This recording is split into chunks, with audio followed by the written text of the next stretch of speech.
KOMO 4 News starts right now. These police just killed him, period. A local man died after being tased and beaten by deputies. Tonight, only KOMO 4 has video of the encounter that stunned and outraged those who saw it. I was crying to my mom because I knew how serious it was, and I knew that that man would die. Witnesses are really upset after watching an arrest that they say might have led to the death of Ron Hillstrom. Tonight, the deputies involved are on administrative leave, and the case is being investigated. KOMO 4's Russ Bowen is live at the sheriff's office with more of the exclusive video and what neighbors are saying about what happened. Russ? Well, we talked to more than a dozen people who told us it was around 2 o'clock this morning when they witnessed a lot of taser hits and what they call brutality.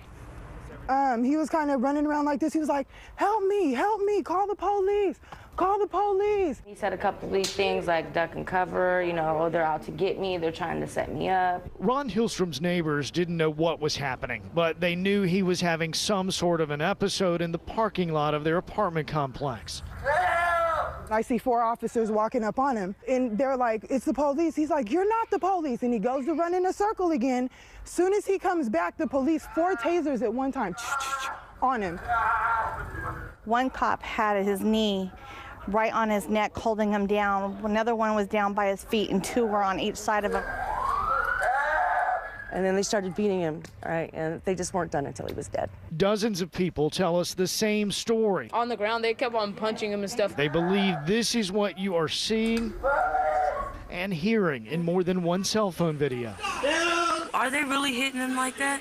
Bam, bam, bam. It was horrible. It was absolutely horrific. I knew last night they was gonna kill that man. Hillstrom did die soon after. What's the actual cause of Hillstrom's death will come from the medical examiner, but these folks have their minds made up. You beat this man to death last night for no reason, and we caught you.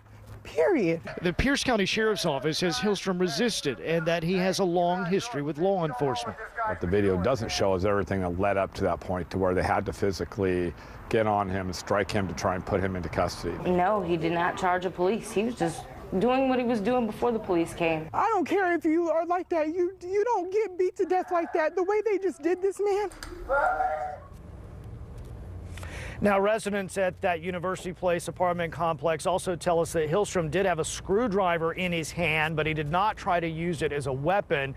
Now, the sheriff's office also says that the medical examiner's office says there were no apparent blows to Hillstrom's head, but the medical examiner tells us that the autopsy is not complete, so we don't know if there were any blows to the rest of his body. We're live in Tacoma. Russ Bowen, KOMO 4 News.